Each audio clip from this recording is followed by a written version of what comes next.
Hello and welcome to Friday Focus. Today we're going to be studying the book of Proverbs.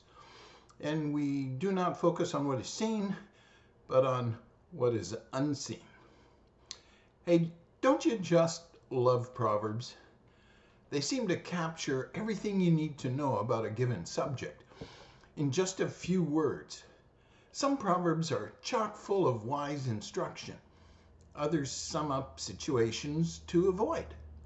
Some are serious words of advice, while others are absolutely hilarious, like this one in Proverbs chapter 17, verse 28. Even fools are thought wise when they keep silent. With their mouths shut, they seem intelligent. Somebody must have had some first-hand experience when they wrote that. There are some key verses that I'd like to suggest. Proverbs chapter 1, verse 5, let the wise listen to these proverbs and become even wiser. Let those with understanding receive guidance. And this one from Proverbs chapter 1, verse 7, fear of the Lord is the foundation of true knowledge, but fools despise wisdom and discipline. Then Proverbs chapter 4, verse 5, get wisdom, develop good judgment. Don't forget my words or turn away from them. And finally, Proverbs 8, verses 13 and 14. All who fear the Lord will hate evil.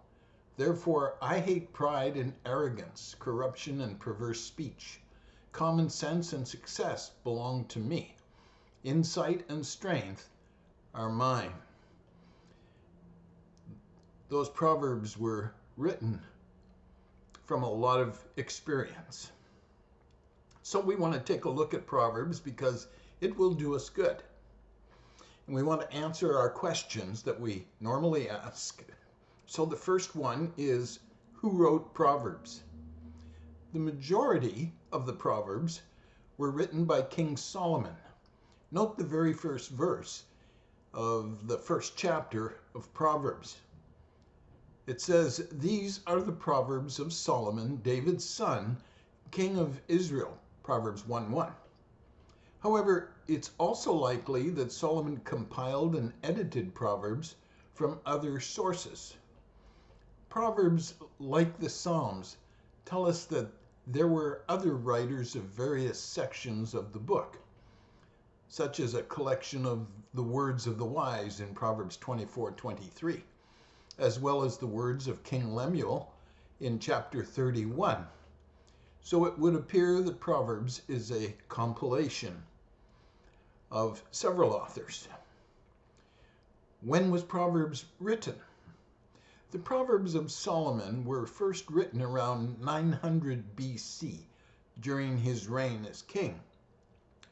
And it was King Hezekiah's team that collected Solomon's Proverbs along with others and compiled them into a book sometime before 686 BC when Hezekiah's reign ended. For that, see Proverbs chapter 25, verse 1. Where did Proverbs take place? Well, the book of Proverbs is a compilation of sayings, as we have already said. As the dictionary says, they are a short, pithy sentence often repeated colloquially, expressing a well-known truth or a common fact ascertained by experience or observation.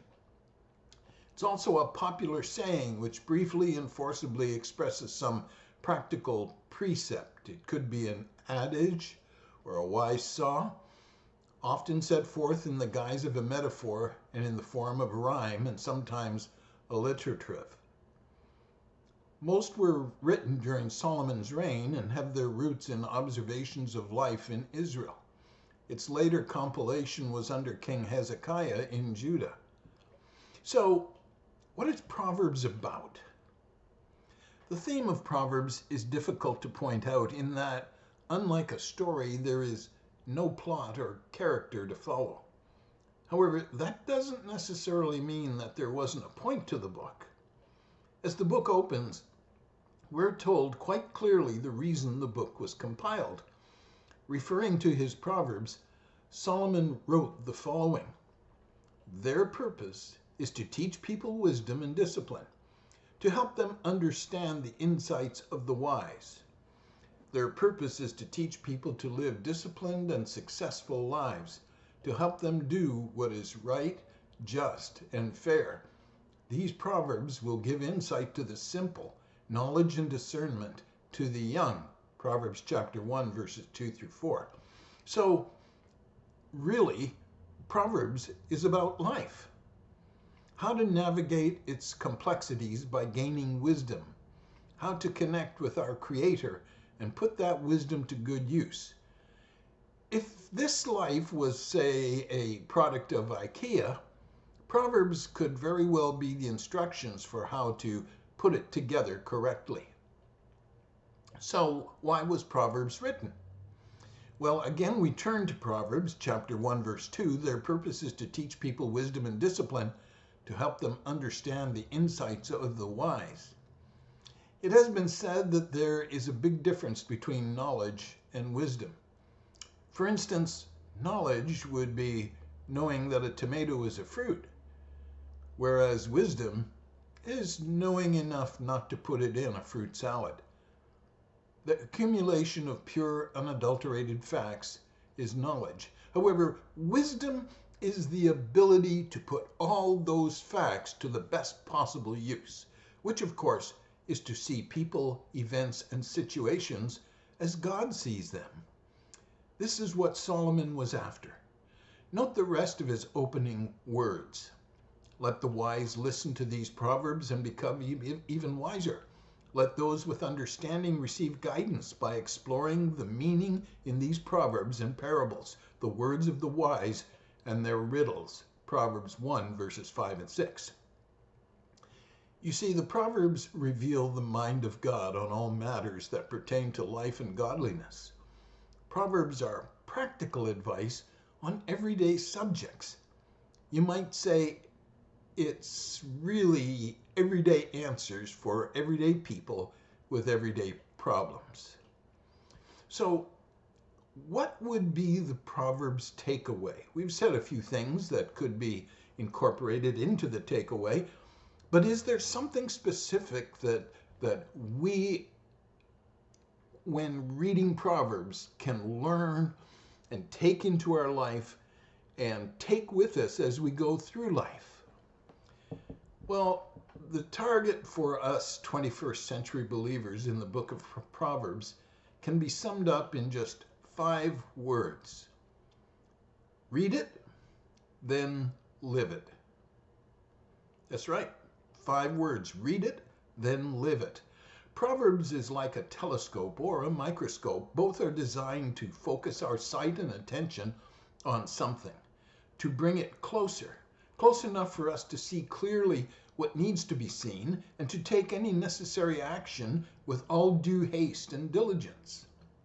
We're reminded that God is concerned about every area of our life, whether big or small, those in-your-face moments or the invisible events behind the scenes. Allow Proverbs to refocus your attention on all of life's events. Going back to the purpose of Proverbs found in verse 2 of chapter 1, that is, to gain wisdom, for us who believe, that wisdom is found in Jesus Christ. Listen to what the apostle says. "I want them to be encouraged and knit together by strong ties of love. I want them to have complete confidence that they understand God's mysterious plan, which is Christ himself. In him lie hidden all the treasures of wisdom and knowledge." Colossians chapter 2, verses 2 and 3. Since there is undeniable practicality found in Proverbs, it makes complete sense to practice the tenets found within its pages. This is Dr. Vic Hollyfriend in his grace. If you have any comments or questions, touch base with me at vicsfridayfocus@gmail.com. Thank you for watching, and have a terrific week.